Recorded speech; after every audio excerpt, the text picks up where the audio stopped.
The golden anniversary celebration of William and Margaret Whitmore was set to be the grandest event in their quiet New Hampshire town. Friends and family filled the lavishly decorated banquet hall, toasting to a couple whose 50-year marriage had been celebrated as the epitome of love and devotion. The air hummed with laughter and champagne glasses clinking, but beneath Margaret's poised smile, a storm brewed. When Margaret tapped her glass and rose to speak, the room fell silent. Her eyes swept over the guests, lingering on William, whose face radiated pride. 50 years is a long time, she began, her voice steady but cold. A lifetime of trust, or so I believed. But sometimes trust is misplaced. A murmur rippled through the crowd. William's smile faltered. Margaret continued, pulling a bundle of papers from her handbag. What I discovered recently shattered the foundation of our so-called perfect life. My husband, your friend, father, and grandfather, has been living a double life for decades. Gasps filled the room as Margaret revealed the papers, bank statements, photographs, and emails detailing William's secret.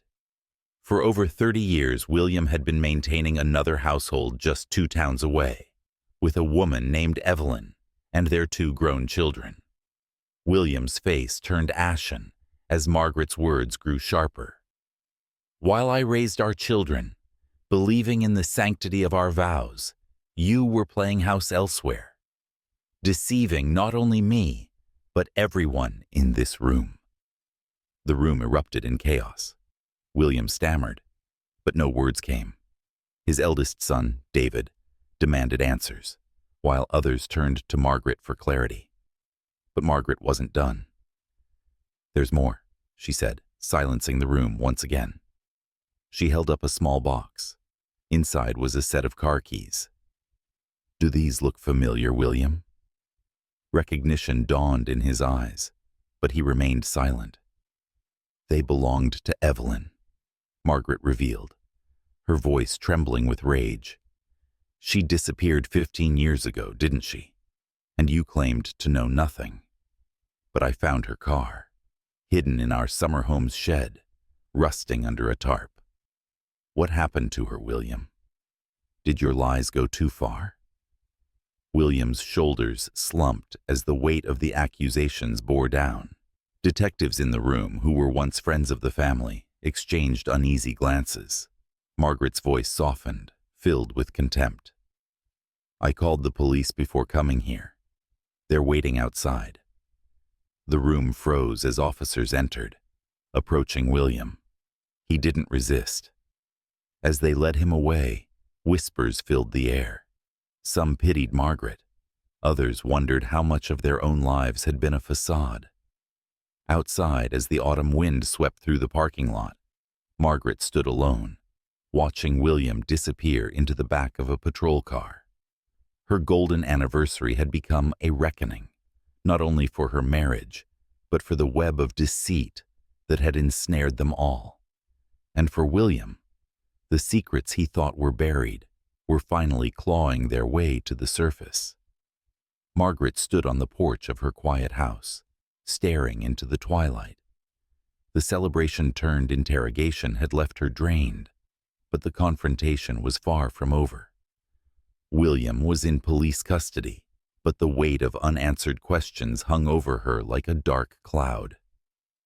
The next morning, Detective Laura Henderson, a sharp-eyed woman with a no-nonsense demeanor, arrived at Margaret's door. Henderson had been assigned to the cold case of Evelyn Moore's disappearance years ago, but without evidence or a suspect, it had remained unresolved. Now, Margaret's revelations had reignited the investigation. Mrs. Whitmore, Henderson began, her voice measured. We searched the summer home. The car you mentioned was exactly where you said it would be. We also found traces of blood in the trunk. We'll need to compare it to Evelyn's DNA. Margaret nodded, gripping her teacup to steady her trembling hands. What about William? Has he said anything? Henderson sighed. He denies involvement in Evelyn's disappearance, but admits to the affair and fathering 2 children with her. He claims he was heartbroken when she left, suggesting she fled on her own after an argument. Margaret's face hardened. William is a liar. If he was heartbroken, why hide her car? Why keep her belongings hidden for all these years? Henderson studied Margaret carefully. That's what we intend to find out. But I need to ask, did you ever suspect anything before now? Anything unusual about William's behavior? Margaret hesitated. She thought back to the early years of their marriage, when William's work trips had seemed endless, his excuses repetitive. There had been whispers in town, but she had dismissed them, blinded by her love and the life they'd built together. There were signs, she admitted, her voice tight with regret.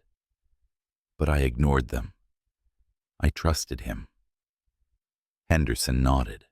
Trust can be a dangerous thing.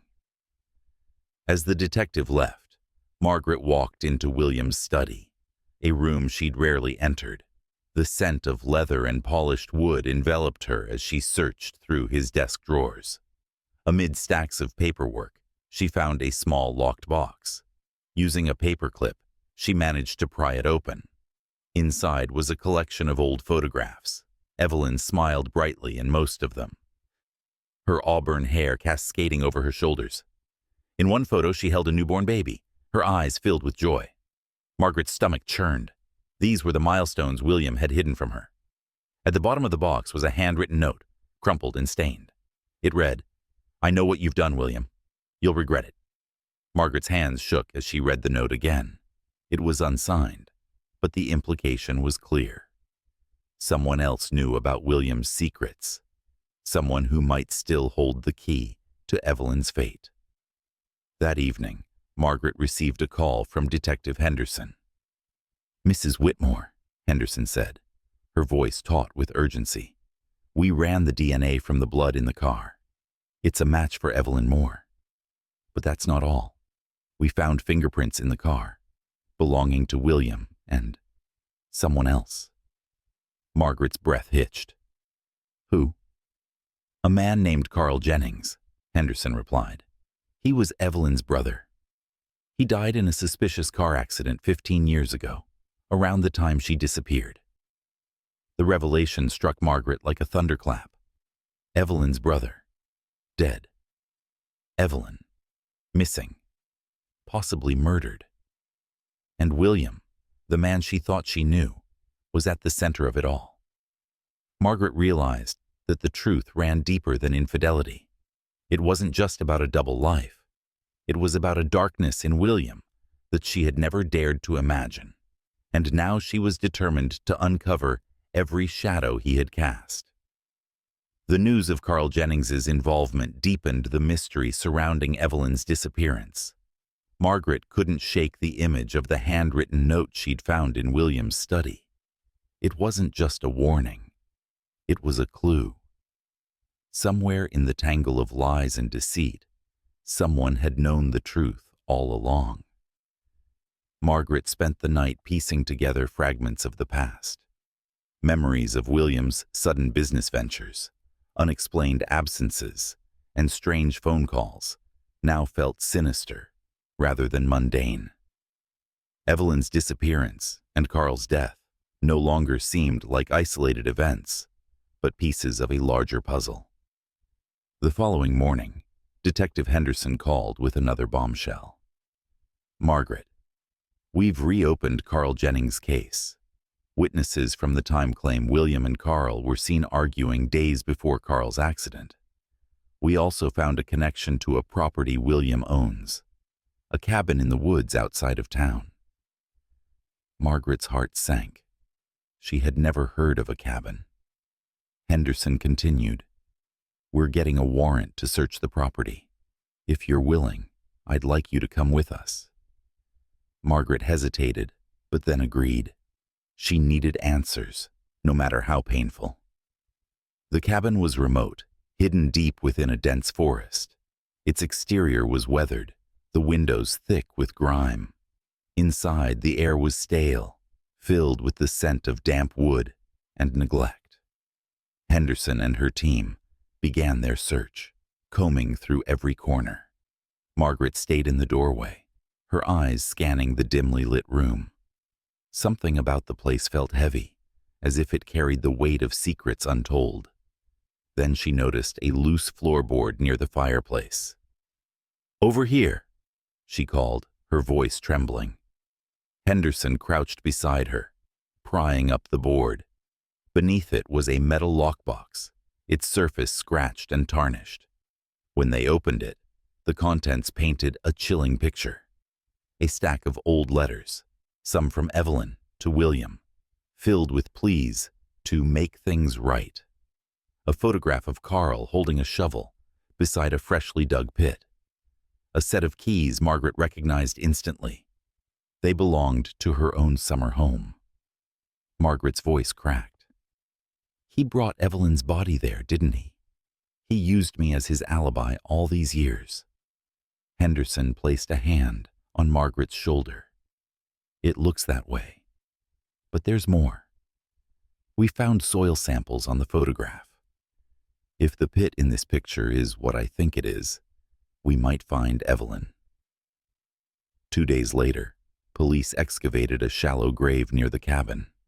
The skeletal remains matched Evelyn's description. Her necklace, a delicate gold chain William had given her, was still clasped around her neck. William was charged with murder. The evidence against him was overwhelming, but Margaret knew it wasn't just his crime to answer for. She had spent decades turning a blind eye, ignoring the cracks in their life together. In court, William maintained his silence. Only once during a recess did he speak to Margaret directly. "I didn't mean for it to go that far," he said, his voice hollow. "Carl found out about Evelyn and me. He threatened to expose everything. Evelyn. She tried to leave, and I panicked." Margaret stared at him, her expression cold. "You destroyed everything. You took lives, betrayed your family, and for what? To keep your lies intact." William said nothing. Months later, Margaret sat alone in her home, surrounded by the echoes of a life she no longer recognized. The anniversary photos had been taken down, the wedding ring discarded. She wasn't sure what her future held, but one thing was certain. The truth had finally come to light, and while it had shattered her world, it had also freed her from a lifetime of deception. For Margaret, the cost of uncovering William's double life had been immeasurable. But as she looked out at the first snowfall of the season, she felt a quiet resolve. Some secrets were meant to stay buried, but not this one. Evelyn and Carl had been silenced long enough. Their voices, once hidden beneath layers of lies, now cried out for justice, and justice, at long last, had been served. The trial of William Whitmore gripped the small New Hampshire town. Spectators packed the courtroom daily, their curiosity a mix of morbid fascination and disbelief. How could a man so revered for his charm and success have harbored such darkness? Margaret sat in the front row every day, her face a stoic mask. She had nothing left for William, not anger, not pity, not even contempt. What kept her there was Evelyn's memory and the pursuit of justice. The prosecution built an airtight case. Evelyn had threatened to leave William, fed up with being his hidden life. Carl Jennings, protective of his sister, had confronted William, only to pay for it with his life. The jury listened intently as forensic experts detailed how bloodstains found in the trunk of Evelyn's car matched both siblings, linking their deaths to William. But it was Margaret's testimony that broke through the courtroom's tense silence. She recounted finding the keys, the note, and William's lies unraveling during the anniversary celebration. "For years I believed him to be a good man," she said, her voice steady but laden with emotion. "I see now that I was blind to the monster behind the mask." When the defense tried to paint William as a man, overwhelmed by circumstance, Margaret's response was swift and cutting. Overwhelmed. He chose this path. He made the decisions that destroyed lives, Evelyn's, Carl's, and even his own family's. This wasn't weakness. It was cruelty. The jury deliberated for 2 days before returning with a verdict. Guilty on all counts, including first-degree murder. As the judge handed down a life sentence without parole, William's composure finally cracked. He turned to Margaret, his face a mixture of pleading and desperation. "I loved you," he said, his voice trembling. Margaret didn't flinch. "You don't know the meaning of the word." After the trial, life in the town returned to normal, but Margaret became a figure of quiet resilience. She dedicated herself to honoring Evelyn's memory, working with local organizations to support women in abusive or controlling relationships. The story of Evelyn's disappearance and the uncovering of William's double life became a cautionary tale, sparking difficult conversations about trust, secrecy, and the dangers of ignoring red flags. One evening, Margaret visited Evelyn's grave, marked with a simple headstone, bearing her name and the dates of her too short life. She placed a bouquet of white lilies at the site, her fingers brushing the cold stone. "I'm sorry it took so long," Margaret whispered, her voice breaking. "But I hope you can rest now. He'll never hurt anyone again." As she turned to leave, the wind rustled through the trees, carrying with it a sense of quiet finality. For Evelyn and Carl, justice had come too late to save them, but their story would not be forgotten.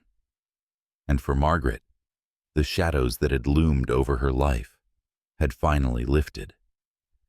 She walked away from the graveyard, with her head held high, ready to face a future where secrets no longer had the power to destroy. Months turned into years, but the events surrounding William's crimes and the trial remained fresh in the minds of the townspeople.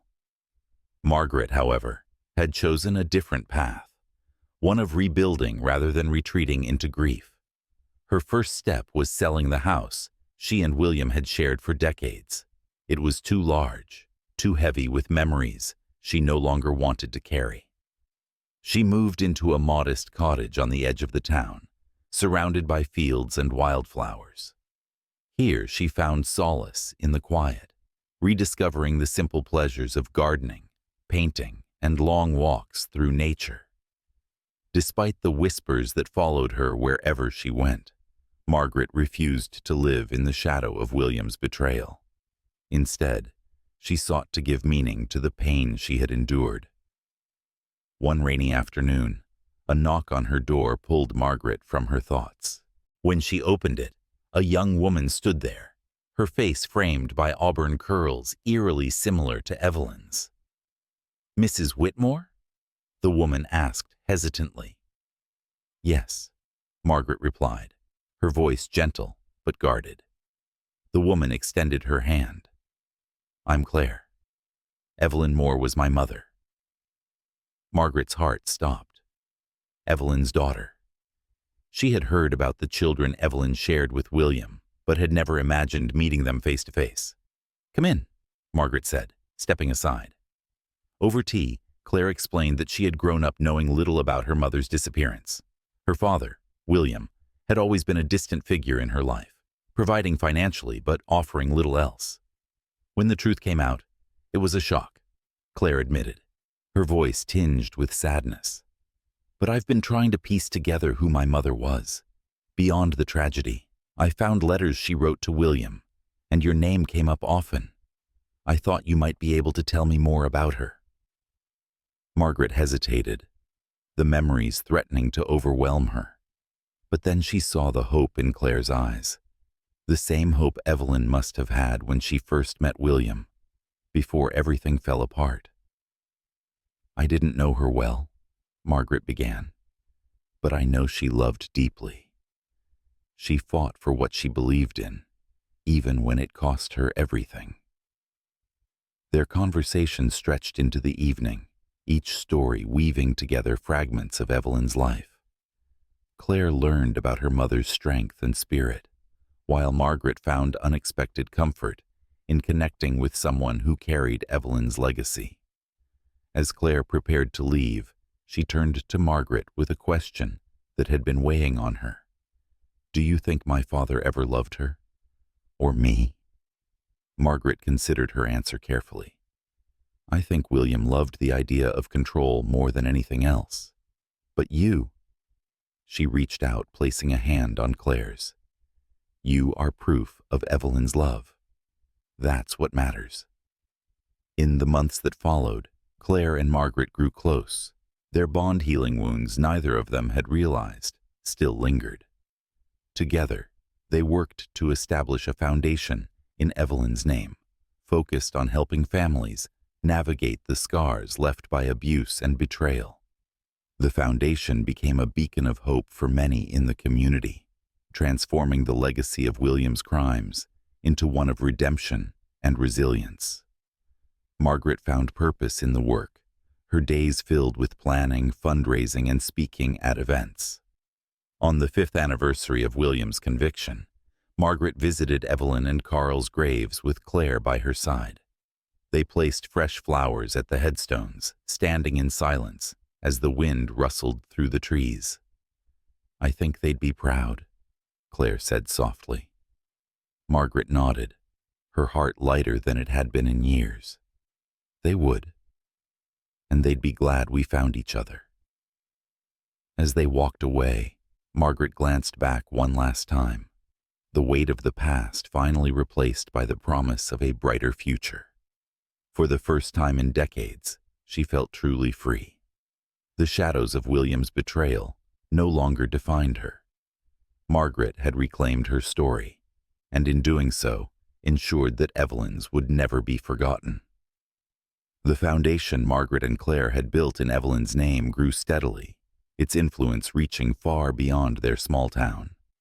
Survivors of abuse, betrayal, and loss came forward to share their stories, inspired by the strength both women displayed. For Margaret, it was a way to transform the pain of the past into a force for good.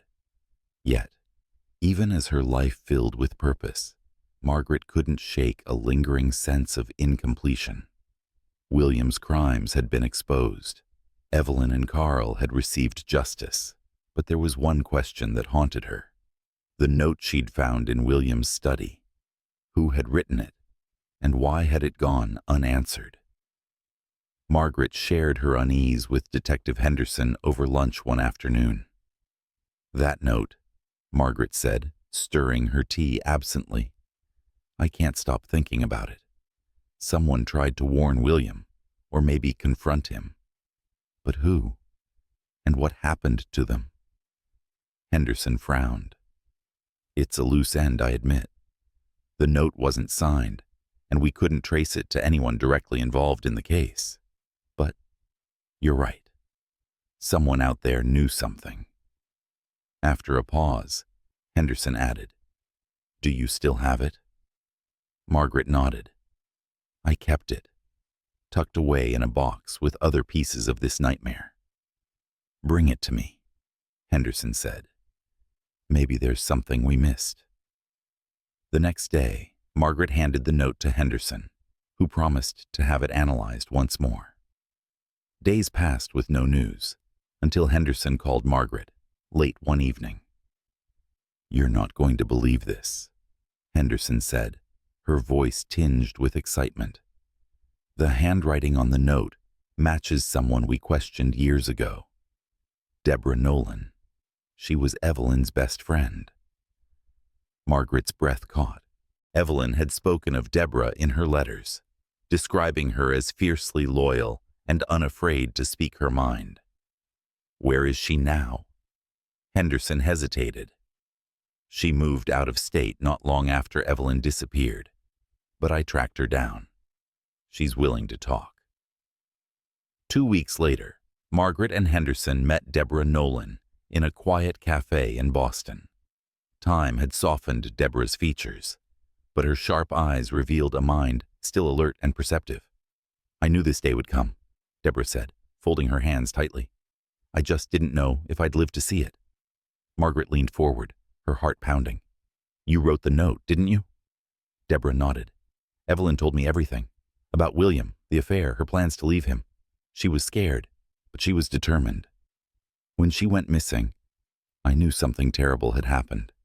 I left that note in William's office the night after she disappeared, hoping he'd slip up or confess." "And Carl?" Henderson asked. Deborah's expression darkened. "He came to me for advice. He was furious, convinced William had hurt Evelyn. I told him to go to the police, but he said he needed proof first. He was killed before he could get it." Margaret's voice trembled. "Why didn't you tell the police all this back then?" Deborah looked down, guilt etched into her face. "I was afraid. William was powerful, respected. I didn't think anyone would believe me, especially without evidence. And then Carl was gone, and I realized I might be next. So, I ran." Margaret's heart ached at the thought of how close Evelyn had been to escape, and how fear had silenced those who could have helped her. Before they parted, Deborah handed Margaret a small box. "Evelyn left this with me before she disappeared. I didn't know what to do with it until now." Inside were photographs, letters, and a locket, with Evelyn's picture on one side and her children's on the other. Margaret felt tears sting her eyes. "Thank you," she whispered. That night, Margaret sat with Claire, showing her the box's contents. Together, they read Evelyn's letters, filled with dreams of a life free from William's control. "She wanted so much more for us," Claire said, her voice thick with emotion. "And she deserves to be remembered for that," Margaret replied. "Not just for how her life ended, but for how fiercely she lived." With Deborah's testimony, the foundation launched a campaign to help others recognize and act on the signs of abuse and control. Margaret and Claire held a public memorial for Evelyn and Carl, where they unveiled a plaque dedicated to their memory.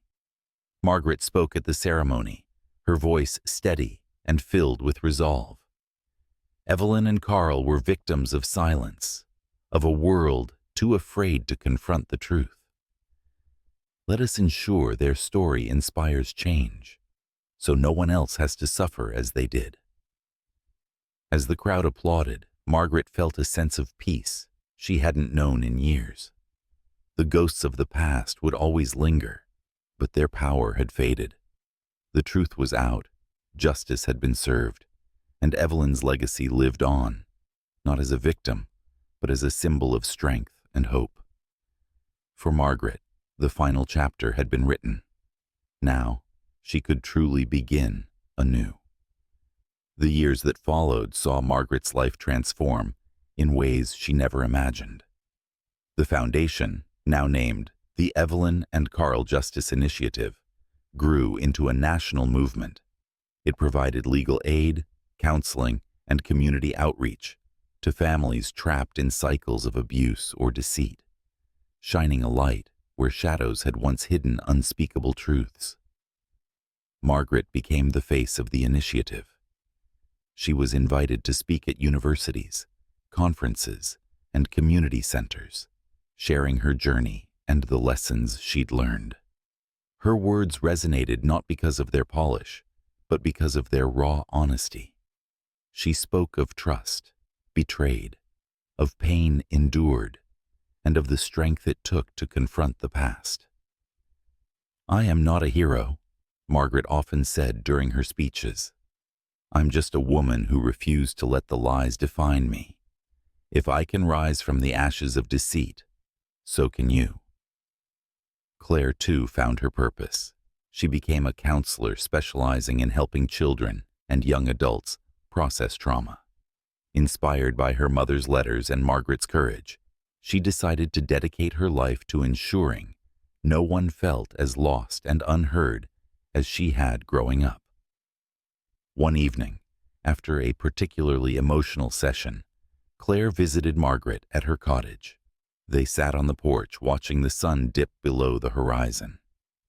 "I've been thinking," Claire said, her voice contemplative, "about how everything happened, how we ended up here." Margaret sipped her tea, waiting for Claire to continue.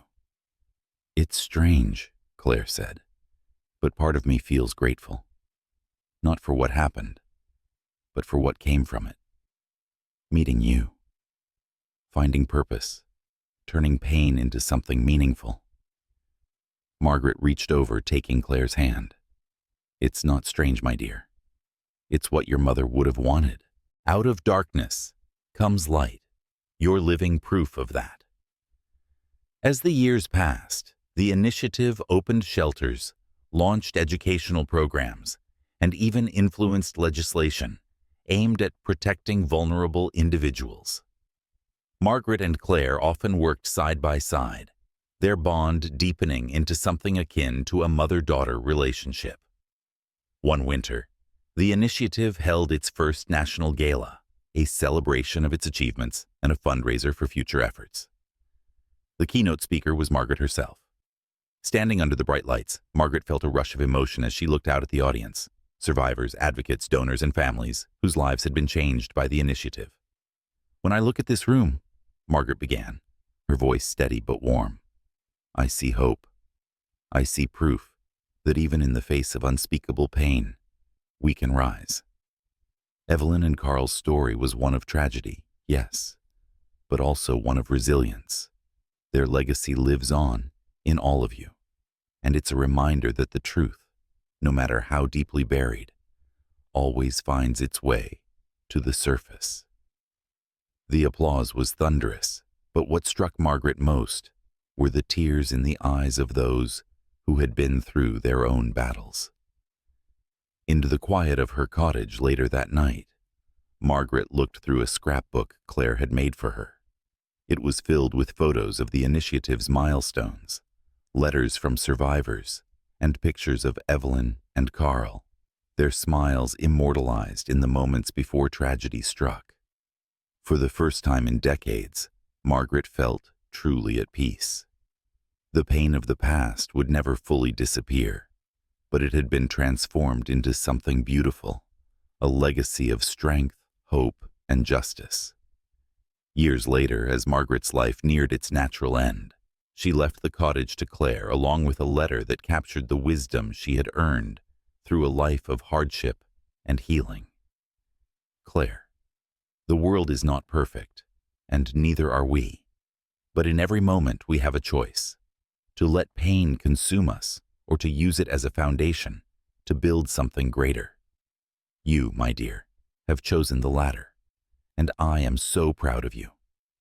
Keep Evelyn's spirit alive, and remember that love and truth are the strongest forces we have. With all my heart, Margaret. Claire framed the letter and hung it in the headquarters of the initiative.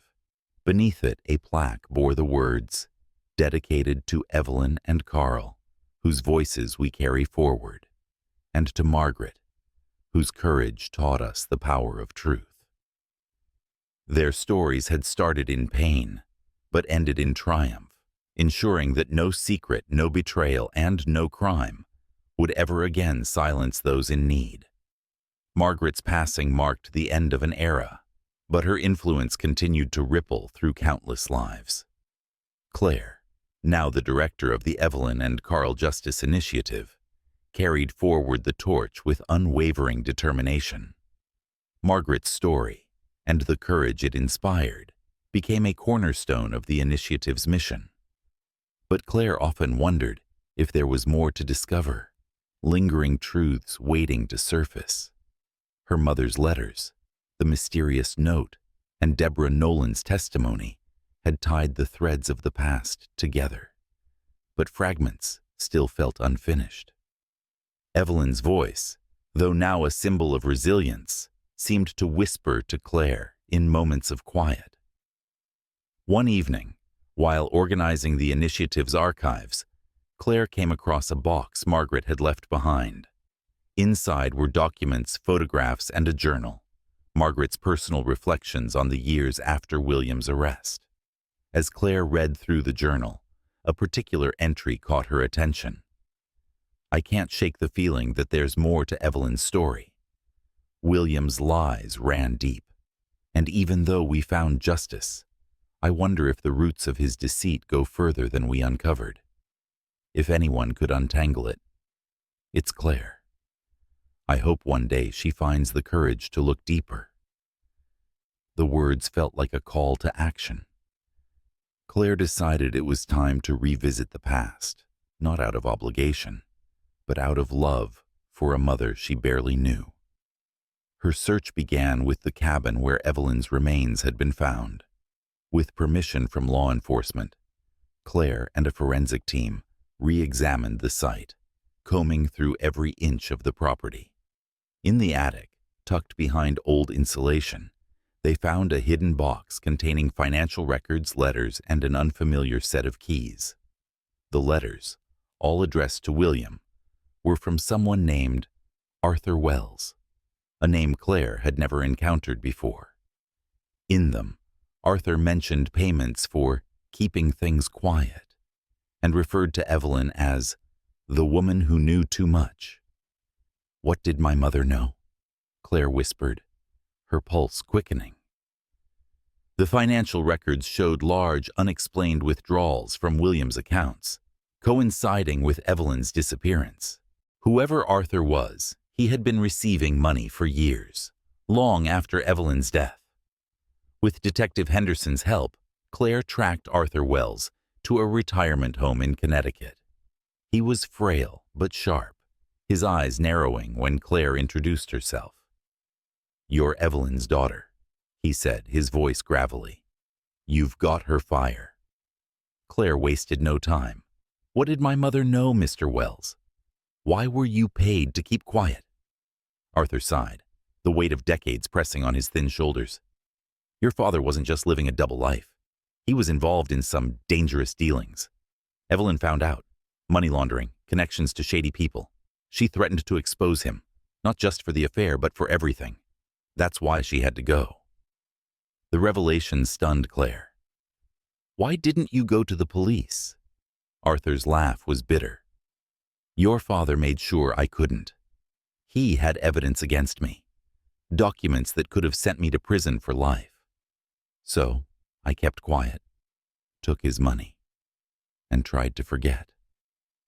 Claire leaned forward, her voice firm. "You may not have done the right thing then, but you can now. Tell me everything. Help me uncover the truth." Arthur's testimony revealed the full extent of William's corruption. He had used his wealth and influence to launder money for criminal enterprises, masking his activities behind his image as a devoted family man. Evelyn's discovery of these dealings had sealed her fate, and Carl's attempts to intervene had made him a target as well. Claire worked tirelessly with Henderson to compile evidence from Arthur's account, financial records, and William's past associates. What emerged was a portrait of a man whose deception had ruined not only lives, but entire communities. When the new revelations were made public, the impact was seismic. The initiative gained even greater momentum, its mission expanding to address systemic corruption and the abuse of power. Claire became a national advocate, her voice a rallying cry for truth and accountability. On the anniversary of Margaret's passing, Claire visited the graves of Evelyn, Carl, and Margaret. She placed a single white rose on each headstone, her heart heavy but full of purpose. "I found the truth, Mom," she whispered, her voice steady. "Not just for you, but for everyone he hurt. Your story is complete now." As she stood there, the wind rustled through the trees, carrying with it the echoes of voices once silenced. Claire smiled, feeling the weight of generations lift from her shoulders. The past had finally been laid to rest, and with it, a legacy of truth, strength, and justice would endure forever. Claire stood at the podium in the bustling hall, her mother's locket resting against her chest. The crowd before her, a mix of survivors, advocates, and supporters, was quiet, waiting for her to speak.